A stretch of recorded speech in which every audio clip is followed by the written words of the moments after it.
Hello and welcome back to the channel. Yes, I say it like that every time. Um, we're back with 1969. We're here with our songs picks. I don't know. I feel like songs is always interesting because they get less views, but I feel like the people who watch, leave their lists more often and are more invested in our picks. That's the perception I get anyway. Up with that. Yeah. Crazy. But Chris and Vanessa are with me again. If you haven't watched this series before, I should probably state this at the beginning of more songs videos because our rules are stupid and I came up with them. Um, we pick the songs based on their release on an album. Just because we're doing the series side by side with the album series, I thought it made sense to do that. Obviously, not album singles whenever they were released as singles. Live album songs are eligible.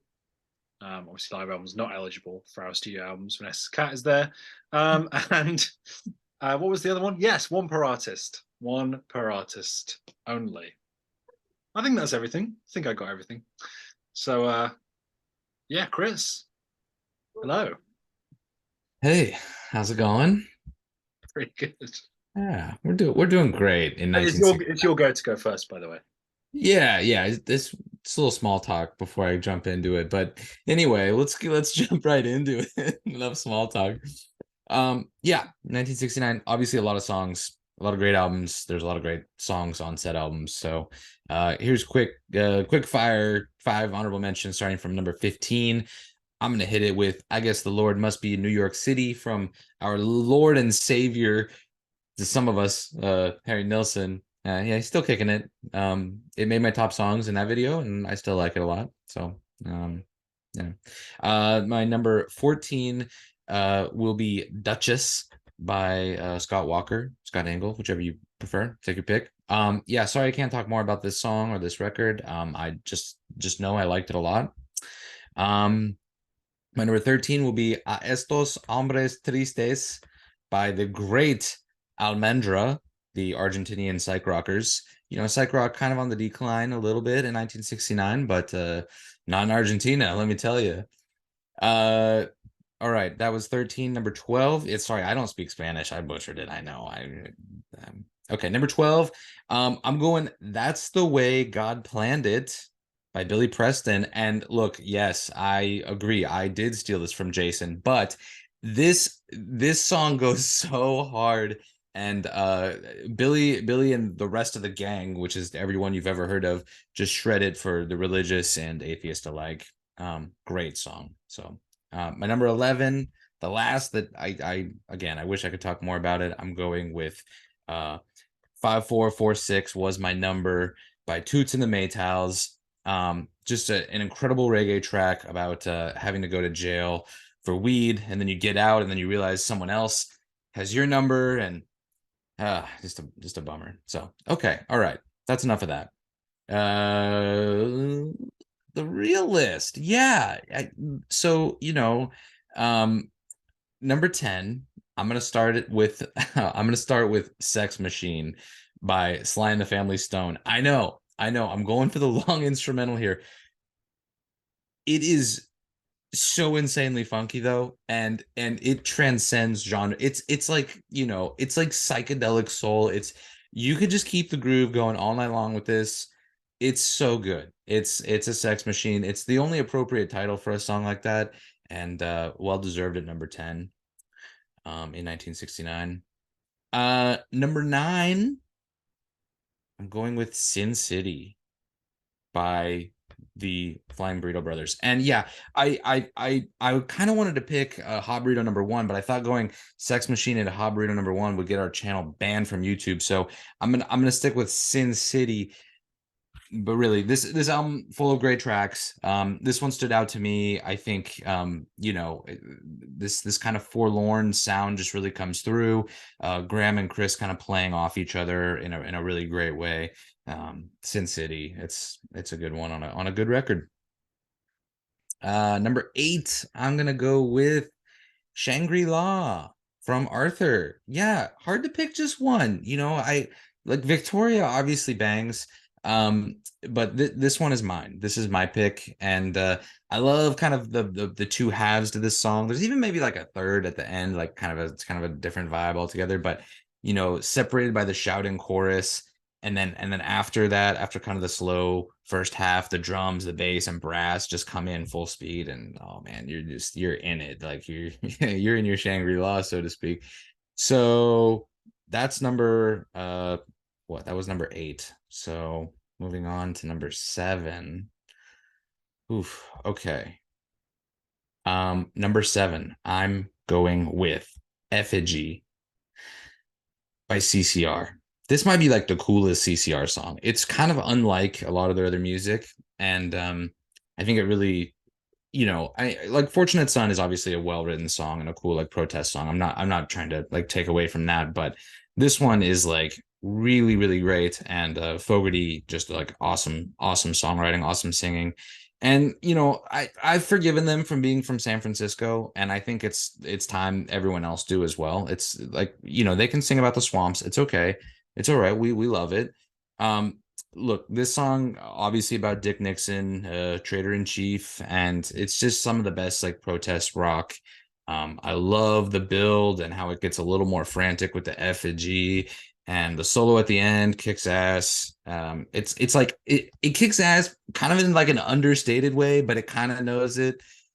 I don't know what I'm talking about. Effigy, it's a really cool song. It's pretty unique for them, and I love it. All right, number 6. Yeah, this didn't make top 5. Number 6, I'm going with Dazed and Confused.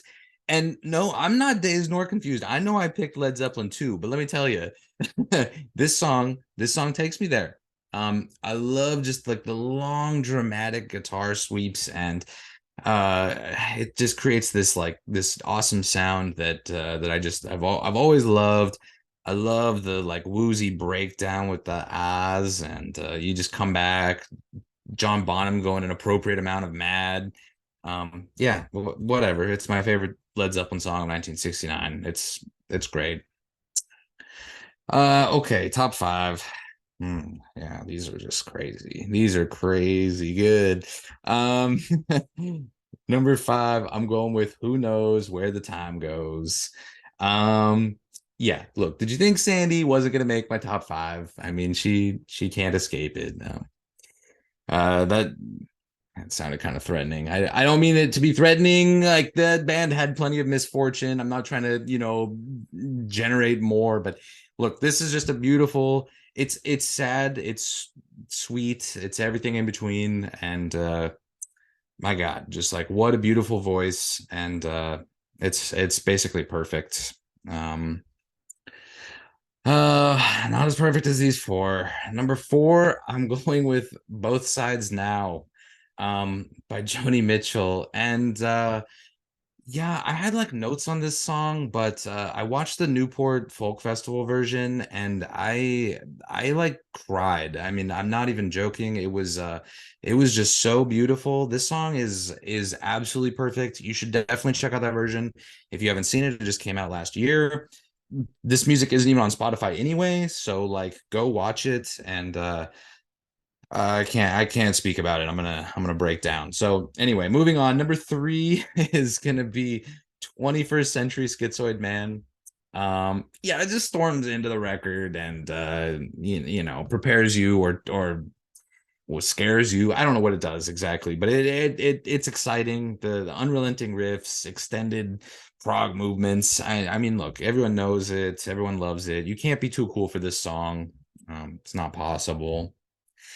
And so number 2, yeah, Tom. Well, I don't know. Number 2, I'm going with Pale Blue Eyes.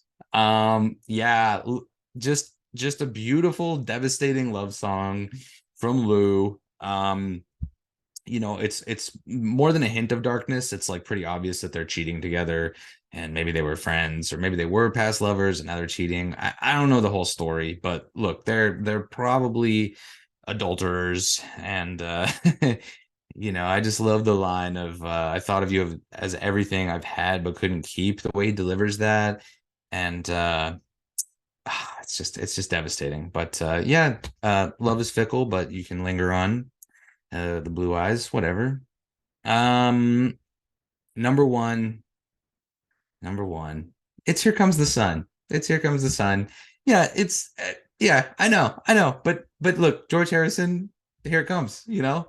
Uh because the Beatles needed to win more, I guess. I don't know. I don't know why I made that decision, but yeah, it was tough.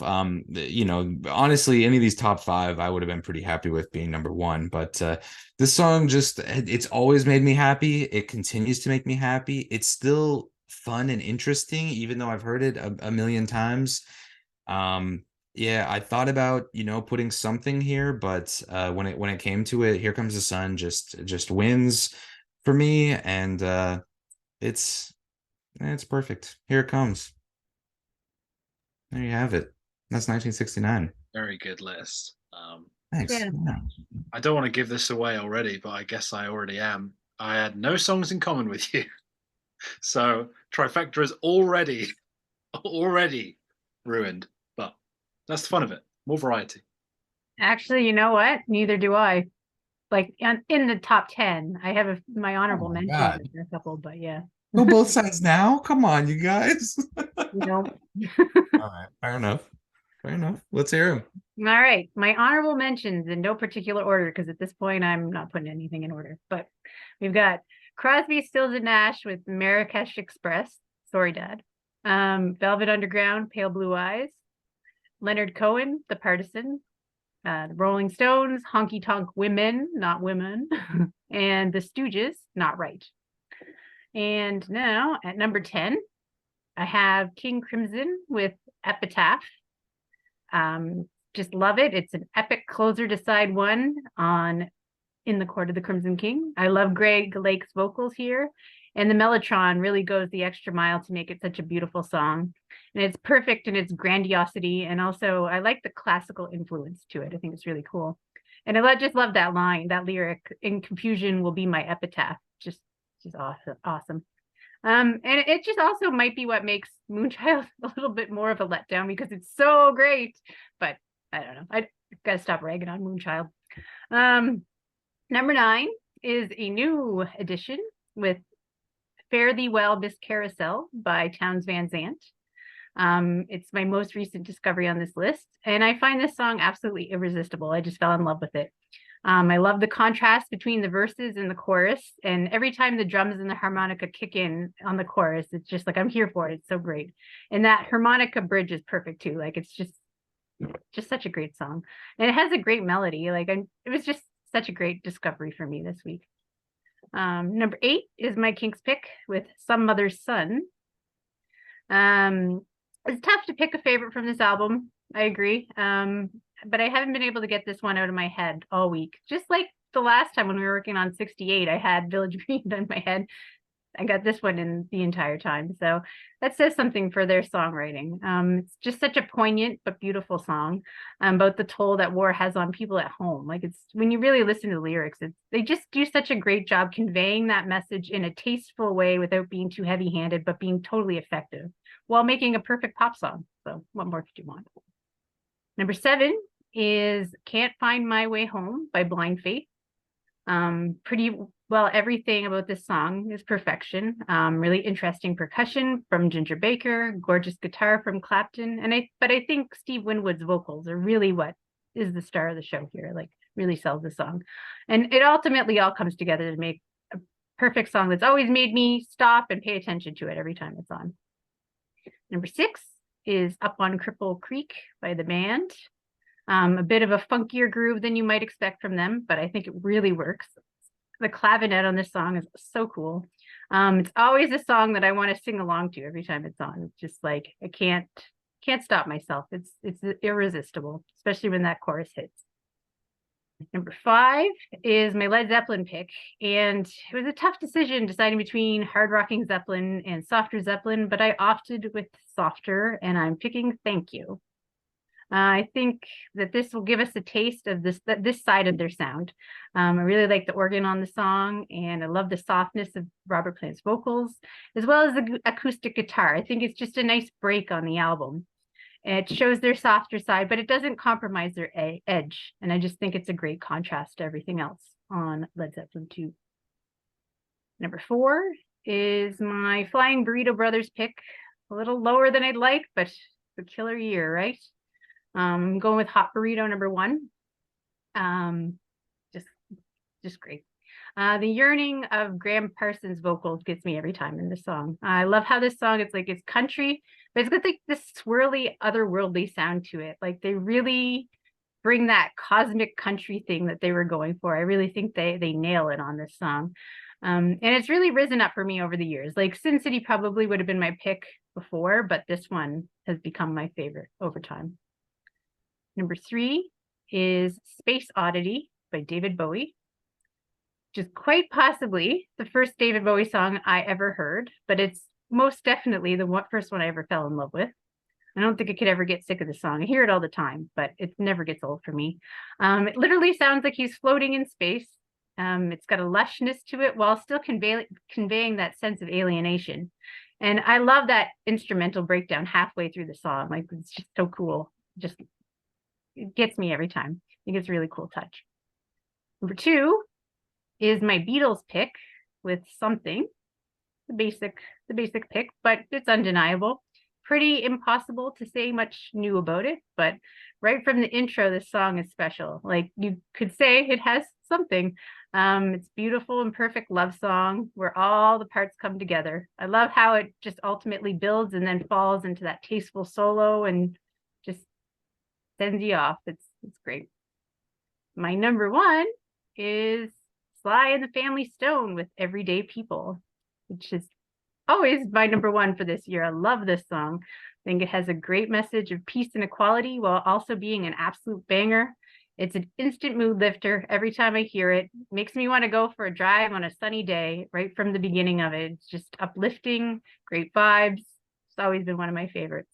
And I like how Sly puts the spotlight on the backing vocals too. I think that's really effective. But I think he also gives a great performance as well. So there was never any doubt. That's my number 1. Just realised I do have a match with Chris. I lied. I have a couple with Vanessa too, so that's cool. Nice list. I was not expecting Everyday People number 1. That's a cool pick. I really thought you'd have Girl from the North Country with Johnny Cash. So yeah, it was really close. That was kind of a last cut for sure. Okay. Honorable mentions. Mine aren't really in an order either, but I'm going to kind of list them in a vague order. For the Sake of the Song by Townes Van Zandt. Oh my God. One of the all-time great melodies. It's such a beautiful, beautiful melody. Both Sides Now by Joni Mitchell. Absolutely love. Chris's shout out for it. Big Joni fan. Sad it couldn't make the list, but it's a stacked year.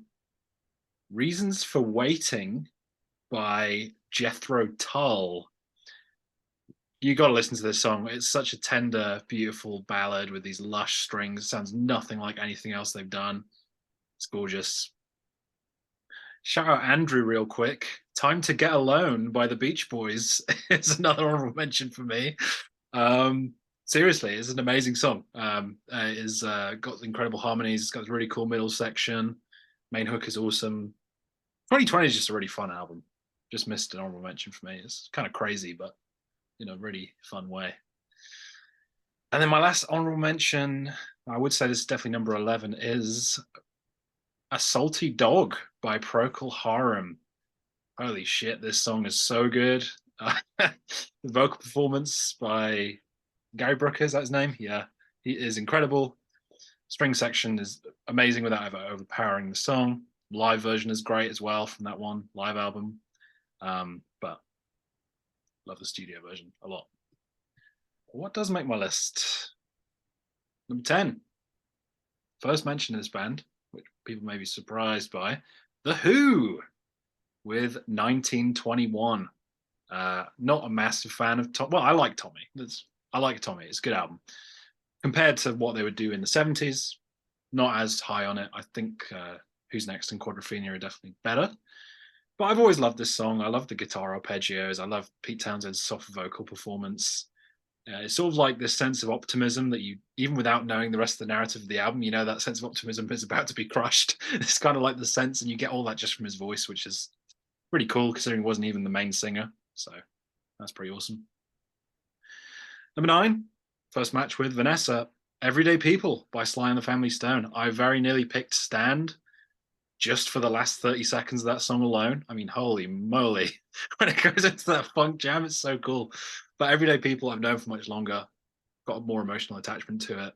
The fact that it's one chord for the entire song and they managed to drift off into all these melodic twists and turns, so impressive. Yeah, it jams so much into such a short runtime, simple message, simple sort of construction musically, but they do so much with it. Number 8 is my Fairport Convention pick, and I've gone for Percy's Song. Depending on the day, might be my favorite ever Bob Dylan cover. It's just incredible. The layered harmonies with Rich Thompson, Sandy Denny, and Ashley something are great. They sound so good together. They sort of, I heard the original Dylan demo version from the times they are changing sessions, and yeah, they kind of transformed the song and made it their own. Lyrics are so captivating, tell a great story. The arrangement really slowly and delicately builds so perfectly. Rich Thompson, nuts guitarist. I'm going to be talking about his solo work and his work with Linda a lot when we get into the 70s and 80s. So happy to give him a shout out here as well. And here's a fact for you: every 60s year so far, I've had either a Dylan recording or a cover of Dylan. So I had Dylan in 65 and 66, and then 67, 68, and 69, I've had Dylan covers. So that's pretty interesting. Number 7, King Crimson. It's not the same one as either of you. It's In the Court of the Crimson King. Man, I mean, I'm glad we all picked one of the 3. Can I say the 3 best songs on the album comfortably? Maybe. I like Talk to the Wind as well, but it's totally epic and undeniable.